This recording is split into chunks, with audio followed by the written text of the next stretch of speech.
Hello everyone, welcome to Victor's Knowledge. This is Chinu Sharma, and today in this lecture we are going to complete our already ongoing 500 plus MCQ series on geography. So ਅੱਜ ਇਹ last part ਹੈ ਤੇ ਇਹਦੇ ਨਾਲ ਆਪਣੇ total 500 ਤੋਂ ਜ਼ਿਆਦਾ important question on geography including ecology, environment ਜੋ ਵੀ geography ਚੀਜ਼ਾਂ ਦੇ ਨਾਲ related ਨੇ, so physiography ਹੋ ਗਈ, important rivers, ਇਹ ਸਾਰਾ ਦਾ ਸਾਰਾ ਜਿਹੜਾ concept ਹੈ ਉਹ 500 MCQs ਦੇ ਨਾਲ cover ਹੋ ਜਾਊਗਾ। ਸੋ ਤੁਸੀਂ ਇਹ ਸਾਰੇ parts ਜ਼ਰੂਰ ਧਿਆਨ ਨਾਲ ਦੇਖਣੇ ਨੇ, ਸਪੈਸ਼ਲੀ ਜਿਹੜੇ students ਨਾਇਬ ਤਹਿਸੀਲਦਾਰ exam ਦੇ ਲਈ prepare ਕਰ ਰਹੇ ਨੇ ਉਹ ਇਹ ਸਾਰੇ MCQ parts ਨੂੰ ਜ਼ਰੂਰ ਦੇਖ ਕੇ ਜਾਣ।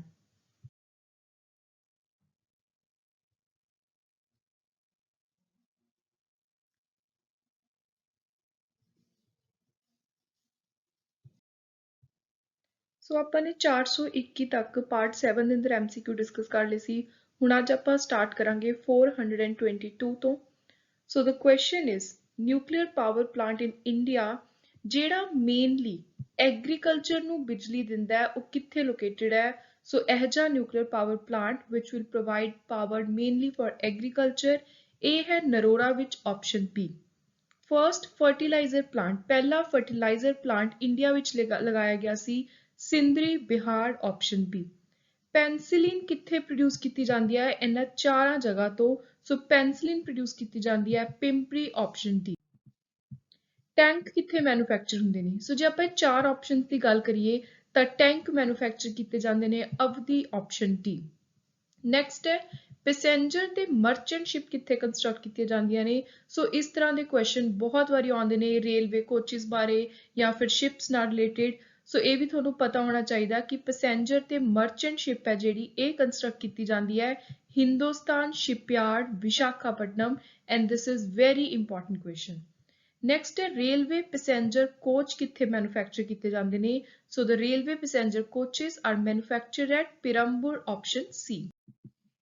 ਬੋਕਾਰੋ ਸਟੀਲ ਪਲਾਂਟ ਹੈ ਜਿਹੜਾ ਇੰਡੀਆ ਦੇ ਨਾਲ ਕਿਹੜੀ ਹੋਰ ਫੋਰਨ ਕੰਟਰੀ ਨੇ ਮਦਦ ਕੀਤੀ ਸੀ, ਹੈਲਪ ਕੀਤੀ ਸੀ ਇਹਨੂੰ ਸੈਟਅਪ ਕਰਨ ਦੇ ਲਈ? So Bokaro steel plant has been set up with the assistance help of former USSR Russia, option A, and this is very important and this has came many time in examination, so you must remember. Next is the first alumina plant in India is situated at, so ਪਹਿਲਾ alumina plant India ਵਿੱਚ ਲਗਾਇਆ ਗਿਆ ਸੀ Madhya Pradesh, Korba, option D. Major thermal power station fed on natural gas, so ਇਹ ਜਿਹਾ ਕਿਹੜਾ major thermal power station ਹੈ ਜਿਹੜਾ ਜ਼ਿਆਦਾਤਰ ਨੈਚੁਰਲ ਗੈਸ ਦੇ ਨਾਲ ਚੱਲਦਾ ਹੈ? ਸੋ ਉਹ ਹੈ Naharkatia, option C. Which of the following east flowing river of India has Rift Valley due to down warping? So ਇਹਨਾਂ ਦੇ ਵਿੱਚੋਂ Rift Valley ਹੈ Damodar, option A। Saddle peak ਜੋ Andaman and Nicobar island the highest peak ਹੈ ਕਿੱਥੇ located ਹੈ? So ਇਹ north Andaman ਵਿੱਚ ਲੋਕੇਟਡ ਹੈ। This is again very important geographical question, so ਇਹ ਤੁਹਾਨੂੰ ਪਤਾ ਹੋਣਾ ਚਾਹੀਦਾ ਹੈ। ਨੈਕਸਟ ਹੈ ਅਲਾਮਾਤੀ ਕਿਹੜੀ ਰਿਵਰ ਵਿੱਚ ਹੈ? ਸੋ ਅਲਾਮਾਤੀ is on the river Krishna, option C. Which of the following is not renowned for manufacture of silk? ਸੋ ਉਰੇ not ਤੁਸੀਂ ਧਿਆਨ ਦੇ ਨਾਲ word ਦੇਖਣਾ ਹੈ। ਸੋ ਇਹਨਾਂ ਚਾਰਾਂ ਦੇ ਵਿੱਚੋਂ ਕਿਹੜੀ ਇਹ ਜੀ ਜਗ੍ਹਾ ਹੈ ਜਿਹੜੀ ਸਿਲਕ ਦੀ ਮੈਨੂਫੈਕਚਰਿੰਗ ਲਈ ਜਾਣੀ ਨਹੀਂ ਜਾਂਦੀ? ਸੋ not renowned ਹੈ ਮੁਰਾਦਾਬਾਦ, ਯੂਪੀ। ਬਾਕੀ ਜਿਹੜੀਆਂ ਤਿੰਨੋਂ ਜਗ੍ਹਾ ਨੇ ਭਗਲਪੁਰ ਹੋ ਗਿਆ, ਸ਼੍ਰੀਨਗਰ, ਮਾਇਸੂਰ, ਉਰੇ ਸਾਰੇ ਕਿਤੇ ਜਿਹੜੀ ਸਿਲਕ ਹੈ ਉਹਦੀ ਮੈਨੂਫੈਕਚਰਿੰਗ ਹੁੰਦੀ ਹੈ, ਸੋ ਸਿਲਕ ਦੀ ਮੈਨੂਫੈਕਚਰਿੰਗ ਲਈ ਜਾਣੀਆਂ ਜਾਂਦੀਆਂ। India has one landlocked and protected port. ਸੋ ਇਹ ਕੁਐਸਚਨ ਬਹੁਤ ਹੀ ਜ਼ਿਆਦਾ ਇੰਪੋਰਟੈਂਟ ਹੈ, ਤੁਹਾਨੂੰ ਕਿਸੇ ਨਾ ਕਿਸੇ ਫਾਰਮ 'ਚ ਐਗਜ਼ਾਮ ਜ਼ਰੂਰ ਦੇਖਣ ਨੂੰ ਮਿਲ ਸਕਦਾ ਹੈ। ਸੋ ਤੁਹਾਨੂੰ ਪਤਾ ਹੋਣਾ ਚਾਹੀਦਾ ਕਿ ਇੰਡੀਆ ਦਾ ਜਿਹੜਾ ਇੱਕ ਲੈਂਡ ਲੌਕਡ ਪੋਰਟ ਹੈ ਉਹ ਹੈ ਵਿਸ਼ਾਖਾਪਟਨਮ ਵਿੱਚ, option D. Next is the air transport industry was nationalised in the year, so ਉਹ ਨੈਸ਼ਨਲਾਈਜ਼ ਕੀਤੀ ਗਈ ਸੀ 1953, option. Next 437 question, port commanding the largest hinterland in India. India ਦਾ ਕਿਹੜਾ ਇਹ ਜਿਹਾ ਪੋਰਟ ਹੈ ਜਿਹਦਾ ਜਿਹੜਾ hinterland ਹੈ ਸਭ ਤੋਂ ਜ਼ਿਆਦਾ ਲੰਬਾ ਹੈ, ਵੱਡਾ ਹੈ, largest ਹੈ? ਸੋ hinterland ਆਪਣੇ ਪਿਛਲੇ ਪਾਰਟ ਦੇ ਅੰਦਰ ਮੈਂ ਤੁਹਾਨੂੰ ਦੱਸਿਆ ਸੀ ਕਿ hinterland ਹੁੰਦਾ ਹੈ ਸੀ ਪੋਰਟ ਦੇ ਨਾਲ ਲੱਗਦਾ ਹੋਇਆ ਏਰੀਆ ਜਿੱਥੇ ਸਾਰੇ ਕਾਰਗੋਸ ਵਗੈਰਾ ਲੋਡ ਕੀਤੇ ਜਾਂਦੇ ਨੇ, ਅਨਲੋਡ ਕੀਤੇ ਜਾਂਦੇ ਨੇ। ਸੋ ਜਿਹੜਾ ਪੋਰਟ ਇੰਡੀਆ ਦੇ ਅੰਦਰ ਸਭ ਤੋਂ ਜ਼ਿਆਦਾ largest hinterland ਵਾਲਾ ਹੈ that is Kolkata, option C. Next is the exclusive economic zone of India is, so ਇਹ ਹੈ 360 ਕਿਲੋਮੀਟਰ ਤੇ ਜੇ nautical mind ਵਿੱਚ ਪੁੱਛਿਆ ਜਾਵੇ ਤਾਂ ਉਹ ਹੈ 200 nautical mile। ਸੋ ਜੇ ਉੱਥੇ ਤੁਹਾਡੇ ਕੋਲ ਆਪਸ਼ਨਸ ਦੇ ਵਿੱਚ nautical mile ਦੀ ਬਜਾਏ ਕਿਲੋਮੀਟਰਸ ਹੋਵੇ ਤਾਂ ਉੱਥੇ ਤੁਸੀਂ 360 to 370 ਦੇ ਅਰਾਊਂਡ ਜੇ ਤੁਹਾਡੇ ਕੋਲ ਕੋਈ ਅਪਰੋਕਸੀਮੇਟ ਫਿਗਰ ਹੈ ਤੁਸੀਂ ਉਹਨੂੰ ਟਿਕ ਕਰਕੇ ਆਉਣਾ ਹੈ। Next ਹੈ the satellite construction center in India is, so India ਦੇ ਅੰਦਰ ਸੈਟੇਲਾਈਟ ਕੰਸਟਰਕਟ ਕੀਤੀਆਂ ਜਾਂਦੀਆਂ ਨੇ, ਇੱਕ ਸੈਂਟਰ ਹੈ ਜੋ ਕਿ ਪੀਨੀਆ ਵਿੱਚ ਹੈ, option A. Where is the MiG engine manufactured in India? So MiG engine ਤਿਆਰ ਕੀਤਾ ਜਾਂਦਾ ਹੈ Koraput, option A. Which of the following railway zone and their headquarter is not correct? ਸੋ ਇਹਨਾਂ ਦੇ ਵਿੱਚੋਂ ਜਿਹੜਾ ਰੇਲਵੇ ਜ਼ੋਨ ਤੇ ਇਹਦੇ ਹੈੱਡਕੁਆਰਟਰ ਵਾਲਾ ਪੇਅਰ ਗਲਤ ਹੈ, that is option B, South Central Hyderabad। ਸੋ ਹੈਦਰਾਬਾਦ ਦੀ ਬਜਾਏ ਜਿਹੜਾ ਰਾਈਟ ਆਨਸਰ ਹੈ that is ਸਿਕੰਦਰਾਬਾਦ। ਸੋ ਇਸ ਤਰ੍ਹਾਂ ਦੇ ਰੇਲਵੇ ਜ਼ੋਨ ਤੇ ਦੇ ਹੈੱਡਕੁਆਰਟਰਸ ਇਹ NCERT ਬੇਸਡ ਕੁਐਸਚਨ ਨੇ ਤੇ ਬਹੁਤ ਵਾਰੀ ਐਗਜ਼ਾਮ ਵਿੱਚ ਡਾਇਰੈਕਟਲੀ ਪੁੱਛੇ ਜਾਂਦੇ ਨੇ। ਨੈਕਸਟ ਹੈ ਲੈਕ ਕਿਸ ਚੀਜ਼ ਦੇ ਨਾਲ ਸੀਕ੍ਰੇਟ ਕੀਤਾ ਜਾਂਦਾ ਹੈ? ਸੋ ਲੈਕ ਨੂੰ ਸੀਕ੍ਰੇਟ ਕਰਦੇ ਆ ਇੱਕ ਇਨਸੈਕਟ ਟਾਈਪ ਦੀ ਚੀਜ਼, ਸਰਟਨ ਟਾਈਪ ਆਫ ਇਨਸੈਕਟ ਜਿਹੜੀ ਟਰੀਜ਼ ਤੇ ਸੈਪ ਉੱਤੇ ਫੀਡ ਕਰਦੇ ਆ, ਜਿਵੇਂ ਪਾਲਾਸ ਹੋ ਗਏ, ਬੇਰ, ਕੁਸੁਮ। ਸੋ ਇਹਦਾ ਰਾਈਟ ਆਨਸਰ ਹੈ ਆਪਸ਼ਨ ਡੀ। ਲੈਕ ਕਿਸ ਚੀਜ਼ ਵਿੱਚ ਯੂਜ਼ ਕੀਤੀ ਜਾਂਦੀ ਹੈ? ਸੋ ਲੈਕ ਯੂਜ਼ ਕੀਤੀ ਜਾਂਦੀ ਹੈ gramophone record, varnish, sealing wax. So right answer is all the above. ਜੇ ਆਪਾਂ ਇੰਡੀਆ ਦੀ ਗੱਲ ਕਰੀਏ ਤਾਂ ਇੰਡੀਆ ਦਾ ਲੈਕ ਦੇ ਵਿੱਚ ਸਭ ਤੋਂ ਵੱਡਾ ਕੰਪੀਟੀਟਰ ਕੌਣ ਹੈ? So the chief competitor of India in the field of lac is Thailand, option A. Mumbai high ਕੀ ਚੀਜ਼ ਹੈ? ਮੁੰਬਈ ਹਾਈ ਉਹ ਆਇਲ ਫੀਲਡ ਹੈ ਜਿਹੜਾ ਮੁੰਬਈ ਆਈਲੈਂਡ ਦੇ ਸੀ ਆਫ ਬੈਡ ਦੇ ਨੀਚੇ ਹੈ। ਸੋ ਮੁੰਬਈ ਹਾਈ ਕਿਹਾ ਜਾਂਦਾ ਹੈ, option D, oil field below seabed of Mumbai Island, and this is very important term. All example of a mineral occurring as layer in sedimentary rock is, so ਜਿਹੜੇ minerals sedimentary rocks ਦੀ layer ਵਿੱਚ ਪਾਏ ਜਾਂਦੇ ਨੇ ਉਹਨਾਂ ਨੂੰ ਕਿਹਾ ਜਾਂਦਾ ਹੈ lignite, option A. Next is which city is served as Diamond Harbour? So Diamond Harbour ਨੂੰ ਜਿਹੜੀ city serve ਕਰਦੀ ਹੈ as Diamond Harbour, that is Kolkata, option C. Next is very important. Operation Flood ਕਿਸ ਤਰ੍ਹਾਂ ਦੇ revolution ਨੂੰ ਕਿਹਾ ਜਾਂਦਾ ਹੈ? ਸੋ ਇਹ ਕਿਹਾ ਜਾਂਦਾ ਹੈ white revolution ਜੋ milk ਨਾਲ related ਹੈ, option C. In the agricultural resources, cereals comprise, cereals ਦੇ ਅੰਦਰ ਆਉਂਦੀਆਂ ਨੇ rice, wheat, millet, option D. Black gold ਕਿਸ ਚੀਜ਼ ਨੂੰ ਕਿਹਾ ਜਾਂਦਾ ਹੈ? ਇਹ ਵੀ ਕੁਐਸਚਨ ਕਾਫੀ ਵਾਰੀ ਐਗਜ਼ਾਮ ਵਿੱਚ ਰਿਪੀਟ ਹੁੰਦਾ ਹੈ। ਸੋ ਕਾਲਾ ਸੋਨਾ ਕਿਹਾ ਜਾਂਦਾ ਹੈ ਪੈਟਰੋਲ ਨੂੰ, ਇਹਦੀ ਇੰਪੋਰਟੈਂਸ ਕਰਕੇ, ਇਹਦੀ ਰੈਲੇਵੈਂਸ ਕਰਕੇ, ਇਹਦੇ ਪ੍ਰਾਈਸਿਸ ਕਰਕੇ। So B is the right answer. Next is Ganges, Brahmaputra, Mahanadi, Kaveri, Narmada, Godavari, Krishna. ਇਹ ਕਿਸ ਤਰ੍ਹਾਂ ਦੇ ਐਕਸਟੈਂਸਿਵ ਏਰੀਆਜ਼ ਨੇ, ਕਿਸ ਤਰ੍ਹਾਂ ਦੀ ਚੀਜ਼ ਦੇ ਲਈ ਇਹ ਜ਼ਿਆਦਾਤਰ ਯੂਜ਼ ਕੀਤੇ ਜਾਂਦੇ ਨੇ? ਸੋ ਇਹ ਏਰੀਆਜ਼ ਨੇ ਇਨਲੈਂਡ ਫਿਸ਼ਰੀਜ਼ ਦੇ, option A. National geophysical research institute ਕਿੱਥੇ ਹੈ? ਸੋ ਬਹੁਤ ਵਾਰੀ ਡਾਇਰੈਕਟਲੀ ਦੇਖਣ ਨੂੰ ਮਿਲਦਾ ਹੈ ਕਿ ਐਗਜ਼ਾਮ ਦੇ ਵਿੱਚ ਸਿੱਧਾ ਇੰਸਟੀਚਿਊਟਸ ਕਿੱਥੇ ਨੇ ਉਹ ਪੁੱਛਿਆ ਜਾਂਦਾ ਹੈ। ਸੋ ਜਿੰਨੇ ਵੀ ਇੰਡੀਆ ਲੈਵਲ ਤੇ ਸਪੈਸ਼ਲੀ, ਚਾਹੇ ਕੋਈ ਸੈਂਟਰਲ ਰਾਈਸ ਰਿਸਰਚ ਇੰਸਟੀਚਿਊਟ ਹੈ, ਕੋਈ ਐਗਰੀਕਲਚਰ ਨਾਲ ਰਿਲੇਟਡ ਹੈ, ਉਰੇ ਜਿਵੇਂ ਜਿਓਫਿਜ਼ੀਕਲ ਰਿਸਰਚ ਇੰਸਟੀਚਿਊਟ ਪੁੱਛਿਆ ਗਿਆ ਹੈ। ਸੋ ਇਹ ਸਾਰੇ ਤੁਹਾਨੂੰ ਪਤਾ ਹੋਣੇ ਚਾਹੀਦੇ ਕਿ ਇਹਨਾਂ ਦੀ ਜੀਓਗ੍ਰਾਫਿਕਲ ਲੋਕੇਸ਼ਨ ਕਿੱਥੇ ਹੈ। ਸੋ ਇਹ ਜਿਓਫਿਜ਼ੀਕਲ ਰਿਸਰਚ ਇੰਸਟੀਚਿਊਟ ਹੈ ਹੈਦਰਾਬਾਦ ਵਿੱਚ, option D. The Institute of Petroleum Reservoir Studies, ਸੋ ਇਹ ਹੈ ਅਹਿਮਦਾਬਾਦ ਵਿੱਚ located, option A. 4 important port West cost India ਦੇ ਸਾਊਥ ਟੂ ਨਾਰਥ ਜੇ ਆਪਾਂ ਨੇ ਆਰਡਰ ਵਿੱਚ ਲਗਾਉਣਾ ਹੋਵੇ, ਸੋ ਨੀਚੇ ਤੋਂ ਉੱਪਰ, ਸੋ ਇਹਦਾ ਸਹੀ ਆਰਡਰ ਰਹੂਗਾ Cochin, Goa, Mumbai, Kandla, option D. Next ਹੈ ਜੇ ਕਰੂਡ ਆਇਲ ਨੂੰ ਲੈਂਡ ਦੇ ਉੱਤੇ ਆਪਾਂ ਨੇ ਜ਼ਿਆਦਾ ਵੱਡੀ ਲਾਰਜ ਕੁਆਂਟੀਟੀ ਵਿੱਚ ਟਰਾਂਸਪੋਰਟ ਕਰਨਾ ਹੋਵੇ, ਇੱਕ ਜਗ੍ਹਾ ਤੋਂ ਦੂਜੀ ਜਗ੍ਹਾ ਪਹੁੰਚਾਉਣਾ ਹੋਵੇ ਲੰਬੇ ਡਿਸਟੈਂਸ ਉੱਤੇ, ਤਾਂ ਉਹਦੇ ਲਈ ਸਭ ਤੋਂ ਜ਼ਿਆਦਾ ਇਕਨੋਮਿਕਲ ਘੱਟ ਖਰਚੇ ਵਾਲਾ ਮੋਡ ਕਿਹੜਾ ਹੋਊ, ਤਰੀਕਾ ਕਿਹੜਾ ਹੋਊ? ਸੋ ਉਹ ਟਰਾਂਸਪੋਰਟੇਸ਼ਨ ਦਾ ਤਰੀਕਾ ਹੋਊਗਾ by pipeline, option A. Economically exploitable lignite, so economically ਬਹੁਤ ਸਹੀ ਤਰੀਕੇ ਨਾਲ ਜੇ ਆਪਾਂ ਨੇ ਲਿਗਨਾਈਟ ਇਕੱਠਾ ਕਰਨਾ ਹੈ ਤਾਂ ਇਹ ਆਪਾਂ ਨੂੰ ਮਿਲ ਸਕਦਾ ਹੈ ਤਮਿਲਨਾਡੂ ਦੇ ਵਿੱਚੋਂ, ਆਪਸ਼ਨ ਬੀ। ਦੈਨ ਜਿਪਸਮ ਕਿੱਥੋਂ ਮਿਲ ਸਕਦਾ? ਜੇ ਆਪਾਂ ਨੇ ਸਹੀ ਬਹੁਤ ਹੀ ਘੱਟ ਖਰਚੇ ਦੇ ਨਾਲ ਜਿਪਸਮ ਇਕੱਠਾ ਕਰਨਾ ਹੋਵੇ, ਇਹਨੂੰ ਐਕਸਪਲੋਇਟ ਕਰਨਾ ਹੋਵੇ, ਤਾਂ ਇਹ ਆਪਾਂ ਨੂੰ ਰਾਜਸਥਾਨ ਵਿੱਚੋਂ ਮਿਲ ਸਕਦਾ ਹੈ, option C. Which among the following is not a raw silk producing state? So ਜਿਹੜਾ ਕੱਚਾ ਸਿਲਕ ਪ੍ਰੋਡਿਊਸ ਨਹੀਂ ਕਰਦੀ ਉਹ ਹੈ Bihar state option A. Coir copra coconut cashew ਆਮ ਤੌਰ ਤੇ ਕਿੱਥੋਂ ਐਕਸਪੋਰਟ ਹੁੰਦੇ ਨੇ? ਸੋ ਇਹ ਮੇਨਲੀ ਐਕਸਪੋਰਟ ਹੁੰਦੇ ਨੇ ਕੋਚੀਨ ਤੋਂ option B. Himalayas are formed of parallel fold range of which the oldest range is. So Himalayas ਦੇ ਨਾਲ ਜਿਹੜੀ ਇੱਕ parallel fold range ਹੈ ਜਿਹਦੇ ਵਿੱਚੋਂ Himalayas ਤਿਆਰ ਹੁੰਦੇ ਨੇ ਫਾਰਮ ਹੁੰਦੇ ਨੇ ਉਹ oldest range ਦਾ ਨਾਮ ਹੈ Great Himalayan Range option C।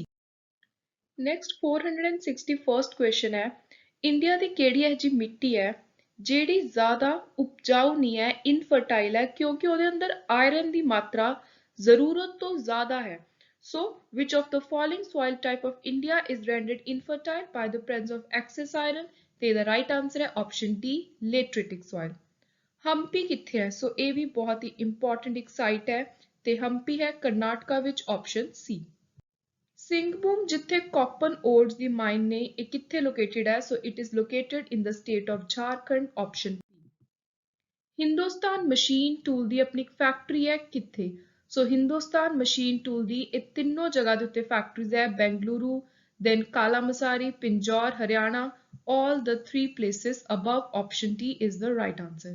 ਨਾਹਰਕਾਟੀਆ oil field ਕਿੱਥੇ located ਹੈ? very important question। so this is located in Assam option C। Next ਇਸ ਜਦੋਂ ਇੰਡੀਆ ਨੇ ਆਪਣੀ ਪਹਿਲੀ ਸੈਟੇਲਾਈਟ ਆਰਿਆਬਟ ਲਾਂਚ ਕੀਤੀ ਸੀ ਉਦੋਂ ਇੰਡੀਆ ਦੀ ਹੈਲਪ ਕਿਹੜੀ ਕੰਟਰੀ ਨੇ ਕੀਤੀ ਸੀ? Which country assisted India in the launching of her first satellite Aryabhat? So ਉਹ ਕੰਟਰੀ ਹੈ Russia farmer USSR option C। Asia ਦੀ ਸਭ ਤੋਂ ਡੀਪੈਸਟ ਡੂੰਗੀ ਮਾਈਨ ਕਿੱਥੇ ਹੈ? ਸੋ ਉਹ ਹੈ ਖਾਨ ਕੋਲਰ ਗੋਲਡ ਮਾਈਨ option B। ਡਾਵਲਿਸਰਾਮ ਅਨੀਕਟ ਇੱਕ ਇੰਪੋਰਟੈਂਟ ਕੈਨਾਲ ਸਿਸਟਮ ਹੈ ਕਿਹੜੇ ਡੈਲਟਾ ਦਾ? ਸੋ ਇਹ ਹੈ Godavari delta the option A। India ਦੇ ਅੰਦਰ ਜਿਹੜਾ ਕੁੱਲ ਸਾਲਟ ਪ੍ਰੋਡਿਊਸ ਕੀਤਾ ਜਾਂਦਾ ਹੈ ਉਹਦਾ 1/10 ਕਿੱਥੋਂ ਆਉਂਦਾ? ਸੋ 1/10 of total salt produced in India comes from Sambar Lake option B। Gobind ਸਾਗਰ ਰਿਜ਼ਰਵੀਅਰ ਕਿੱਥੇ ਹੈ? ਸੋ ਗੋਬਿੰਦ ਸਾਗਰ ਰਿਜ਼ਰਵੀਅਰ ਹੈ ਭਾਖੜਾ ਡੈਮ ਤੇ ਇਹ ਬਹੁਤ ਹੀ ਜ਼ਿਆਦਾ ਇੰਪੋਰਟੈਂਟ ਕੁਐਸਚਨ ਹੈ ਪੰਜਾਬ ਜੀਓਗ੍ਰਾਫੀ ਤੋਂ ਵੀ ਇੰਪੋਰਟੈਂਟ ਹੈ। ਨੈਕਸਟ ਇਜ਼ ਸਾਗਰ ਸਮਰਾਟ ਕੀ ਹੈ? ਸਾਗਰ ਸਮਰਾਟ ਇੱਕ ਆਇਲ ਡ੍ਰਿਲਿੰਗ ਪਲੇਟਫਾਰਮ ਹੈ ਮੁੰਬਈ ਹਾਈ ਦੇ ਅੰਦਰ। ਸੋ ਮੁੰਬਈ ਹਾਈ ਕੀ ਹੈ ਇਹ ਆਪਾਂ ਨੇ ਪਿੱਛੇ ਇੱਕ MCQ ਦੇ ਅੰਦਰ ਕੀਤਾ ਹੈ। ਸੋ ਉੱਥੇ ਜਿਹੜਾ ਆਇਲ ਡ੍ਰਿਲ ਕੀਤਾ ਜਾਂਦਾ ਹੈ ਖੋਦਿਆ ਜਾਂਦਾ ਹੈ ਉਹਦਾ ਇੱਕ ਪਲੇਟਫਾਰਮ ਹੈ ਜਿਹਨੂੰ ਨਾਮ ਦਿੱਤਾ ਗਿਆ ਹੈ ਸਾਗਰ ਸਮਰਾਟ ਦਾ। Next is which of the following type of erosion is responsible for formation of Chambal ravine? Chambal ravine ਬਣਦੀਆਂ ਨੇ ਗੁਲਿਸ ਦੇ ਨਾਲ option D। Longest distance ਸਭ ਤੋਂ ਲੰਬਾ distance ਜਿਹੜੀ ਇੱਕ broad gauge train ਇੰਡੀਆ ਦੇ ਅੰਦਰ ਕਵਰ ਕਰਦੀ ਹੈ ਉਹ ਹੈ ਕੰਨਿਆ ਕੁਮਾਰੀ ਤੋਂ ਲੈ ਕੇ Jammu Tawi option A। System or shifting cultivation north east region of India। ਸੋ ਜਿਹੜਾ north east region ਦੇ ਵਿੱਚ shifting cultivation ਕਿਹਾ ਜਾਂਦਾ ਹੈ ਉਸ system ਨੂੰ ਉਹ ਹੈ ਝੂਮਿੰਗ option A and this is again very important। Diamond mine are being worked at। So diamond mine ਇਹਨਾਂ ਦੇ ਵਿੱਚੋਂ ਜਿਹੜੀ ਜਗ੍ਹਾ ਤੇ ਕੰਮ ਕਰਦੀਆਂ ਨੇ ਉਹ ਹੈ ਪੰਨਾ MP very important place for diamond option D। ਲੋਕਟਾਕ ਕੀ ਹੈ? ਲੋਕਟਾਕ ਇੱਕ ਲੇਕ ਹੈ option B। Periyar wildlife sanctuary ਕਿਹੜੀ ਸਟੇਟ ਵਿੱਚ ਲੋਕੇਟਡ ਹੈ? ਇਹ ਵੀ ਕੁਐਸਚਨ ਬਹੁਤ ਹੀ ਜ਼ਿਆਦਾ ਇੰਪੋਰਟੈਂਟ ਹੈ। ਸੋ ਇਹ ਹੈ ਕੇਰਲਾ ਸਟੇਟ ਵਿੱਚ option C। ਇੰਡੀਆ ਦਾ ਸਭ ਤੋਂ ਹਾਈਐਸਟ ਡੈਮ ਕਿਹੜਾ ਹੈ? ਸੋ ਉਹ ਹੈ ਭਾਖੜਾ option B।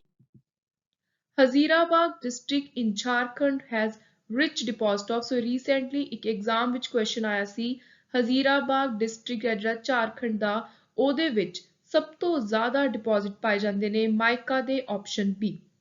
ਸਭ ਤੋਂ ਪੁਰਾਣਾ ਨਿਊਕਲੀਅਰ ਪਾਵਰ ਪਲਾਂਟ ਜੋ ਤਾਰਾਪੁਰ ਵਿੱਚ ਲੋਕੇਟਡ ਹੈ ਕਿਹੜੀਆਂ ਦੋ ਸਟੇਟਸ ਦਾ ਬਾਰਡਰ ਦੇ ਵਿੱਚ ਲੋਕੇਟਡ ਹੈ? ਸੋ oldest nuclear power plant at Tarapur is located on the border between Maharashtra and Gujarat। Again very important question। Right answer is option C। Neyveli power project ਕਿਸ ਤਰ੍ਹਾਂ ਦਾ ਪ੍ਰੋਜੈਕਟ ਹੈ? So ਇਹ ਇੱਕ thermal power project ਹੈ। ਸੋ ਜਦੋਂ ਵੀ ਤੁਸੀਂ ਇਹ power projects ਦੇ ਨਾਮ ਯਾਦ ਕਰਨੇ ਨੇ ਇਹਨਾਂ ਦੀ ਸਟੇਟ ਯਾਦ ਕਰਨੀ ਹੈ ਨਾਲ ਇਹਨਾਂ ਦੀ ਕਾਈਂਡ ਵੀ ਯਾਦ ਕਰਨੀ ਹੈ ਇਹਨਾਂ ਦੀ ਕਰੈਕਟਰਿਸਟਿਕ ਫੀਚਰ ਕਿ ਕਿਸ ਤਰ੍ਹਾਂ ਦਾ ਇਹ ਹਾਈਡਰੋ ਇਲੈਕਟ੍ਰਿਕ ਹੈ ਇਹ ਨਿਊਕਲੀਅਰ ਹੈ ਇਹ ਥਰਮਲ ਹੈ। ਮੈਨਚੈਸਟਰ ਕਿਹਨੂੰ ਕਿਹਾ ਜਾਂਦਾ ਹੈ ਸਾਊਥ ਇੰਡੀਆ ਦਾ, ਸੋ ਉਹ ਹੈ ਬੈਂਗਲੁਰੂ, ਆਪਸ਼ਨ ਸੀ। ਰਿਹਾਨ ਵੈਲੀ ਪ੍ਰੋਜੈਕਟ ਕਿਹੜੀ ਸਟੇਟ ਵਿੱਚ ਹੈ, ਸੋ ਇਹ ਹੈ UP, option A. Next is India the planned city ਕਿਹਨੂੰ ਕਿਹਾ ਜਾਂਦਾ, ਜਿਹੜੀ ਪੂਰੇ ਪਲਾਨ ਨਾਲ ਤਿਆਰ ਕੀਤੀ ਹੋਈ ਹੈ, ਇਹ ਹੈ Chandigarh, option D. Next is integral coach factory ਕਿੱਥੇ ਹੈ, ਸੋ ICF ਹੈ ਚੇਨਈ ਵਿੱਚ, option C. Grand trunk road GT road ਜਿਹੜਾ ਮੁੰਬਈ ਤੇ ਚੇਨਈ ਦੇ ਵਿੱਚ ਹੈ, ਹੋਰ ਕਿੱਥੋਂ ਪਾਸ ਕਰਦਾ ਹੈ, ਸੋ ਇਹ GT ਰੋਡ ਪੂਨੇ ਤੇ ਬੈਂਗਲੁਰੂ ਦੇ ਵਿੱਚੋਂ ਪਾਸ ਕਰਦਾ ਹੈ, ਆਪਸ਼ਨ ਏ। ਜਿਹੜਾ ਇੰਡੀਆ ਦਾ ਰੇਲਵੇ ਨੈਟਵਰਕ ਹੈ ਉਹਦੀ ਇੱਕ ਕਮੀ ਕੀ ਹੈ, ਮੇਨ ਡਰਾਬੈਕ ਕੀ ਹੈ, ਸੋ ਉਹ ਹੈ ਕਿ ਉਹਦੇ ਅੰਦਰ 3 ਤਰ੍ਹਾਂ ਦੇ ਗੌਜਸ ਨੇ, ਸੋ ਇਹ ਮੇਨ ਕਮੀ ਹੈ, the presence of 3 type of gauges. Buckingham canal ਕਿੱਥੋਂ ਰਨ ਕਰਦਾ ਹੈ, ਕਿਹੜੀਆਂ ਸਟੇਟਸ ਨੇ, ਇਹ ਵੀ ਕੁਐਸਚਨ ਕਾਫੀ ਵਾਰ ਐਗਜ਼ਾਮ ਵਿੱਚ ਰਿਪੀਟ ਹੁੰਦਾ ਹੈ, so Buckingham canal runs through Andhra and Tamil Nadu, option D. HAL Hindustan aeronautic limited ਕਿਹੜੀ ਜਗ੍ਹਾ ਦੇ ਵਿੱਚ ਹੈ, ਸੋ ਇਹ ਹੈ Bengaluru, option C. Prince Victoria Alexandria 3 important ਤੇ ਬਹੁਤ ਹੀ ਜ਼ਿਆਦਾ ਬਿਜ਼ੀ ਰਹਿਣ ਵਾਲੇ ਡੌਕਸ ਨੇ, ਸੋ ਇਹ ਨੇ ਮੁੰਬਈ ਵਿੱਚ, option D. Railways are more in North Indian plain because ਜਿਹੜੀਆਂ ਰੇਲਵੇਜ਼ ਨੇ ਇਹ ਜ਼ਿਆਦਾਤਰ ਨਾਰਥ ਇੰਡੀਆ ਦੇ ਵਿੱਚ ਹੀ ਨੇ, ਕਿਉਂ? ਕਿਉਂਕਿ ਇੱਕ ਤਾਂ ਉਰੇ ਏਰੀਆ ਜਿਹੜਾ ਜ਼ਿਆਦਾ ਪ੍ਰੋਡਕਟਿਵ ਹੈ, ਪੋਪੂਲੇਸ਼ਨ ਡੈਂਸਲੀ ਪੋਪੂਲੇਟਿਡ ਹੈ ਏਰੀਆ, ਦੈਨ ਜਿਹੜਾ ਰੀਜਨ ਹੈ ਉਹ ਬਹੁਤ ਹੀ ਘੱਟ ਫਿਜ਼ੀਕਲ ਰੈਜ਼ਿਸਟੈਂਸ ਪ੍ਰੋਵਾਈਡ ਕਰਦਾ ਹੈ, ਮਤਲਬ ਕਿ ਜਿਹੜੀ ਰੇਲਵੇਜ਼ ਨੂੰ ਇੱਕ ਪ੍ਰੋਪਰ ਟਰੈਕ ਚਾਹੀਦੇ ਨੇ ਉਹਨਾਂ ਨੂੰ ਤਿਆਰ ਕਰਨ ਦੇ ਲਈ, ਜੋ ਫਿਜ਼ੀਕਲ ਰੈਜ਼ਿਸਟੈਂਸ ਕਈ ਵਾਰੀ ਦੇਖਣ ਨੂੰ ਮਿਲਦੀ ਹੈ ਹਿਮਾਲਿਆਸ ਵਗੈਰਾ ਦੇ ਵਿੱਚ, ਜੋ ਦਿੱਕਤਾਂ ਦਾ ਸਾਹਮਣਾ ਕਰਨਾ ਪੈਂਦਾ ਹੈ ਮਾਊਂਟੇਨਸ ਤੇ, ਸਟੀਪ ਏਰੀਆਸ ਤੇ, ਸੋ ਉਹ ਸਾਰੀਆਂ ਪ੍ਰੋਬਲਮਸ ਪਲੇਨ ਏਰੀਆਸ ਦੇ ਵਿੱਚ ਘੱਟ ਨੇ ਨਾਰਥ ਇੰਡੀਆ ਵਿੱਚ, ਤੇ ਇਹੀ 3-4 ਕਾਰਨ ਨੇ ਕਿ ਨਾਰਥ ਇੰਡੀਆ ਦੇ ਵਿੱਚ ਰੇਲਵੇ ਜ਼ਿਆਦਾ ਨੇ, ਸੋ ਰਾਈਟ ਆਂਸਰ ਹੈ option D, all the above. Teen Bigha corridor is an issue between India and Dash. This is again very important question. You must remember कि ਜਿਹੜਾ 3 ਬਿਗਾ corridor issue ਹੈ ਇਹ ਹੈ ਇੰਡੀਆ ਤੇ ਬੰਗਲਾਦੇਸ਼ ਦਾ issue, option D. Next ਹੈ which one among the following state is smallest in area? Area wise ਇਹਨਾਂ ਚਾਰਾਂ ਦੇ ਵਿੱਚੋਂ ਸਭ ਤੋਂ ਛੋਟੀ state ਕਿਹੜੀ ਹੈ? So that is Tamil Nadu, option D. Which of the following set of 3 port is on east coast of India? So east coast ਦੇ ਉੱਤੇ ਜਿਹੜੇ 3 port ਨੇ ਉਹ ਹੈ ਪਾਰਾਦੀਪ, ਕਾਕੀਨਦਾ, then ਨਾਗਾਪਟਿਨਮ, option C. National Institute of Oceanography ਕਿੱਥੇ ਹੈ? So it is located at Goa, option D. Plants are associated with social forestry program in India. So ਜਿਹੜੇ plants social forestry programs ਦੇ ਨਾਲ ਜੁੜੇ ਹੋਏ ਨੇ ਇੰਡੀਆ ਦੇ ਅੰਦਰ ਉਹ ਹੈ eucalyptus, option C. Which of the following river of India carries the most water? ਸਭ ਤੋਂ ਜ਼ਿਆਦਾ ਪਾਣੀ ਹੈ ਬ੍ਰਹਮਪੁੱਤਰਾ ਰਿਵਰ ਦੇ ਵਿੱਚ, option B. Next is ਕਿਹੜੀ ਸਾਊਥ ਇੰਡੀਆ ਰਿਵਰ ਹੈ ਜਿਹਦਾ ਬੇਸਿਨ ਸਭ ਤੋਂ ਜ਼ਿਆਦਾ ਹੈ, ਲਾਰਜੈਸਟ ਹੈ, that is Godavari, option A. ਇਹਨਾਂ ਚਾਰਾਂ ਦੇ ਵਿੱਚੋਂ ਕਿਹੜੀ ਸਟੇਟ ਹੈ ਜਿੱਥੋਂ ਗੰਗਾ ਪਾਸ ਨਹੀਂ ਕਰਦੀ? ਸੋ Ganga does not pass through Madhya Pradesh state, option A. Next is which of the following city town does not lie on the bank of river Ganga? Ganga ਦੇ ਕੰਢੇ ਤੇ ਜਿਹੜੇ ਸਿਟੀ ਟਾਊਨ ਨਹੀਂ ਬਸੇ ਹੋਏ ਉਹਨਾਂ ਦੇ ਵਿੱਚੋਂ ਹੈ ਫਤਿਹਪੁਰ, option B. ਬਾਕੀ ਕਾਨਪੁਰ, ਗਾਜ਼ੀਆਪੁਰ, ਫਰੂਖਾਬਾਦ ਇਹ ਸਾਰੇ ਦੇ ਸਾਰੇ ਬੈਂਕ ਆਫ ਗੰਗਾ ਦੇ ਉੱਤੇ ਲਾਈ ਕਰਦੇ ਹਨ। Next is which of the following place does not lie on banks of Godavari? ਹੁਣ question ਹੈ ਕਿ ਗੋਦਾਵਰੀ ਦੇ ਬੈਂਕ ਉੱਤੇ ਜਿਹੜੇ ਪਲੇਸ ਨਹੀਂ ਲਾਈ ਕਰਦੀ, so that is option D, ਕਾਕੀਨਦਾ। By what name is India's eastern coast known? India ਦਾ ਜਿਹੜਾ east coast ਹੈ ਉਹਨੂੰ ਕੋਰੋਮੰਡਲ coast ਵੀ ਕਿਹਾ ਜਾਂਦਾ ਹੈ। This is very important. Option A is the right answer. Which of the following represent southernmost geographical unit of India? So ਜੇ ਆਪਾਂ ਬਿਲਕੁਲ ਨੀਚੇ ਵਾਲੇ ਪੁਆਇੰਟ ਦੀ ਗੱਲ ਕਰੀਏ, southernmost ਜਿਹੜਾ geographical unit ਹੈ ਇੰਡੀਆ ਦਾ ਉਹ ਹੈ Great Nicobar Island, option D. Who demarcated the boundary line between India and Pakistan? ਜਦੋਂ ਭਾਰਤ ਪਾਕਿਸਤਾਨ ਦਾ ਬੰਟਵਾਰਾ ਹੋਇਆ ਤਾਂ ਜਿਹੜੀ ਭਾਰਤ ਪਾਕਿਸਤਾਨ ਦੇ ਵਿਚਕਾਰ ਇੱਕ ਬਾਉਂਡਰੀ ਲਾਈਨ ਲਗਾਈ ਗਈ ਜਿਹੜੀ ਬੰਟਵਾਰਾ ਕਰਦੀ ਹੈ ਦੋ ਦੇਸ਼ਾਂ ਦਾ, ਸੋ ਉਹ ਡਿਮਾਰਕੇਟ ਕੀਤੀ ਸੀ, ਬਾਉਂਡਰੀ ਲਾਈਨ ਰੱਖੀ ਸੀ ਸਾਇਰਲ ਰੈਡਕਲਿਫ ਨੇ, option C. ਤੇ ਆਪਣਾ ਇਸ ਇੰਪੋਰਟੈਂਟ 500+ MCQ ਸੀਰੀਜ਼ ਦਾ ਲਾਸਟ ਕੁਐਸਚਨ ਹੈ ਸਾਂਬਰ ਲੇਕ ਕਿਹੜੀ ਸਟੇਟ ਵਿੱਚ ਲੋਕੇਟਡ ਹੈ? very important question. So Sambar Lake, it is located in the state of Rajasthan, option D. So this was all about. ਸੋ ਇਸੇ ਤਰੀਕੇ ਦੇ ਨਾਲ ਆਪਾਂ ਨੈਕਸਟ ਕਰੰਟ ਅਫੇਅਰ ਦੀ revision ਕਰਾਂਗੇ ਤੇ ਨਾਲ ਹੀ ਸਾਇੰਸ ਐਂਡ ਟੈਕਨੋਲੋਜੀ ਦੇ ਟੌਪਿਕ ਵਾਈਜ਼ ਮੈਂ ਤੁਹਾਨੂੰ ਐਮਸੀਕਿਊ ਕਰਾਉਂਗੀ, ਜਿਹਦੇ ਨਾਲ ਜਿਵੇਂ ਆਪਣੀ ਜੀਓਗ੍ਰਾਫੀ ਦੀ ਬਹੁਤ ਹੀ ਚੰਗੀ ਤਰ੍ਹਾਂ ਪੂਰੀ ਤਿਆਰੀ ਹੋਗੀ, ਉਸੇ ਤਰ੍ਹਾਂ ਐਮਸੀਕਿਊ ਫਾਰਮ ਦੇ ਵਿੱਚ ਆਪਾਂ ਬਾਕੀ ਸਬਜੈਕਟਸ ਦੀ ਵੀ 1 by 1 ਤਿਆਰੀ ਕਰੀਏ। So please keep supporting, do like, share and comment, share with your friends and family, subscribe to my channel. Thank you and good luck.